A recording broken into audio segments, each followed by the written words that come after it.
El Dorado, a wondrous city made entirely of gold. If you could find El Dorado, you'd be rich. You could learn the most ancient secrets of the spiral. It's a dreamland admired by pirates and scholars alike.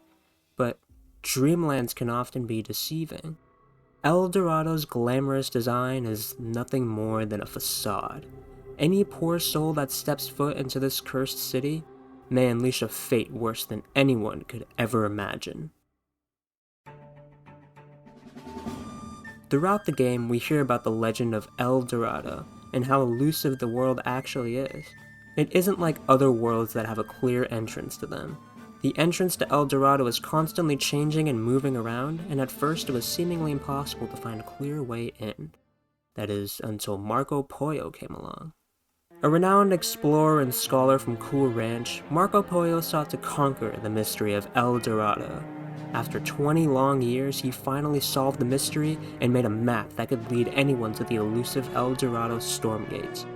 Him and a group of other pirates, otherwise known as the El Dorado crew, ventured to the mysterious city and rejoiced in their findings. Endless gold, celestial knowledge, to set foot on El Dorado, to claim its treasures, to claim its secrets. That was the dream. The dream that led this crew to make the biggest mistake of their lives. The Curse of El Dorado began here, when these pirates entered the Shining City. Now, you might be wondering what exactly I mean when I say curse. The causes and effects are pretty complicated, but the curse itself is actually quite simple. But needless to say, it all started with the Sentinels. The Golden Sentinels of El Dorado are terrible, destructive forces that annihilate anything in sight. They decimated a majority of the El Dorado crew, and one of them chased the remaining survivors all the way to their ship. However, the Sentinel was defeated, and the survivors managed to flee the city. But by then, the damage had already been done. You see, the Golden Sentinels that roamed El Dorado were immensely complex machines. The one that managed to board their ship, that specific Sentinel, would be the start of everything. Enter Gaspaccio, a member of the surviving El Dorado crew and an experienced mechanic. Gaspaccio took it upon himself to dismantle the Sentinel and learn its secrets. It was during this time that Gaspaccio learned the art of constructing automata, otherwise known as clockworks. But from the remains of the Sentinel, Gaspaccio uncovered two specific components that functioned in a way he couldn't understand.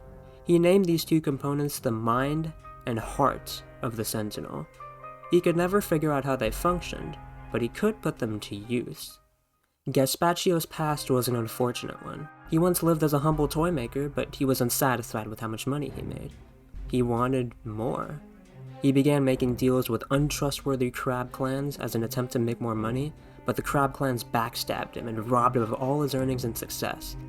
Gaspaccio wanted revenge. Using his knowledge and master craftsmanship, he constructed a super clockwork that would be the instrument of his revenge. An artist, a genius, a strategist. This would be Gaspaccio's grand design. And to finish this project, he installed the mind into the head of the clockwork. Thus, his greatest creation and his greatest folly came to life. The super clockwork, otherwise known as Cain, would quickly proceed to change the spiral as we know it. Once he learned everything he could from Gaspaccio, he swiftly betrayed him and imprisoned him. The Curse of El Dorado had put him in confinement. Once Cain had imprisoned his maker, he would set off to construct his own automata to carry out his will, and thus the Armada was born. The heartless, soulless, and ruthless regime would quickly make its mark on the spiral. War, fear, chaos, destruction. Cain's Armada would bring the spiral to its knees, and to think that it all started from a group of pirates and explorers who simply wanted more. But it doesn't end there. Cain, the super clockwork with a golden mind, he too wanted more. He became aware of the imperfections of the spiral that he lived in, and he wanted to perfect those imperfections. He decided that the only way to achieve this goal was to wipe out the spiral, to annihilate every world, every civilization that existed, and rebuild it in his own image. This led to the rise of the Machine, a sentient battle station that housed a fleet of planet destroyers, designed to rip apart every world in the spiral. But was Cain himself immune to the Curse of El Dorado? The short answer, no. Kane's desire for perfection was perhaps the furthest from perfect that he could have possibly been, and it would lead to his downfall.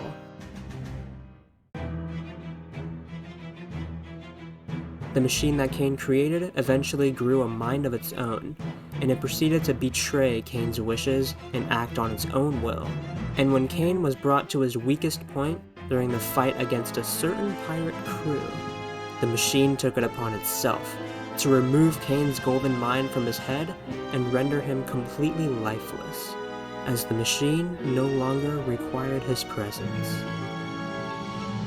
By now you may have figured out what the Curse of El Dorado truly is. It isn't some magical incantation or some lingering spell casted by a wizard. It's much more simple than that. It's greed.